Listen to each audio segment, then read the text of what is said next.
नागपुर की झोपड़पट्टियों में छिपी फुटबॉल प्रतिभाओं को मंच देने वाली स्वर्गीय श्रीधर वासुदेव धावे स्मृति झोपड़पट्टी फुटबॉल प्रतियोगिता इस साल अपने रजत जयंती वर्ष यानी 25वें वर्ष में प्रवेश कर रही है।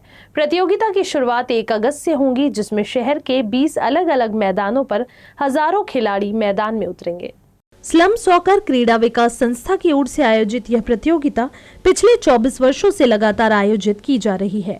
इस बार 1 अगस्त से 23 अगस्त तक शहर के 20 मैदानों पर मुकाबले होंगे। प्रतियोगिता में करीब 320 टीमें हिस्सा लेगी, जिनमें 5000 से ज्यादा खिलाड़ियों के भाग लेने की संभावना है। यह प्रतियोगिता सिर्फ फुटबॉल तक सीमित नहीं, बल्कि झोपड़पट्टी और वंचित समुदायों के युवाओं को अपनी प्रतिभा दिखाने का मंच भी देती है। पिछले वर्षों में इसी प्रतियोगिता से कई खिलाड़ी जिला और राज्य स्तर तक अपनी पहचान बना चुके हैं। पहले चरण के मुकाबले के बाद विजेता टीमों के बीच 25 अगस्त से 29 अगस्त तक फाइनल राउंड खेला जाएगा।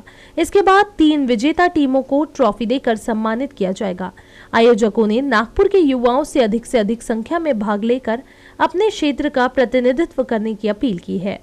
आज ह्याला 25 वर्ष पूर्ण होऊन गेलेले आहेत आणि झोपड़पट्टी फुटबॉल म्हणून ज्याची सुरुवात केली होती, आज जगामध्ये होमलेस वर्ल्ड कपच्या नावाने ह्याची ओळख आहे आणि साधारणतः 160 देशांमधून हे जे कन्सेप्ट आहे किंवा हे जे मिशन आहे ते नागपुरातून निघून 160 देशापर्यंत गेलेलं आहे। प्रत्येक वर्षी ह्याचा एक होमलेस वर्ल्ड कप होतो।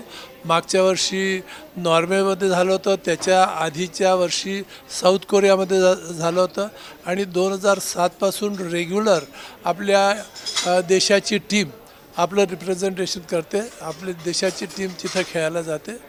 हे आता 1 ऑगस्ट पासून सुरू होतील। नागपूरच्या वेगवेगळ्या भागामध्ये जवळपास 20 जागी हे टूर्नामेंट आयोजित होतील आणि 20 जागे प्रत्येक जागेवरती कमीत कमी 16 टीम्स याच्यात पार्टिसिपेट करतील।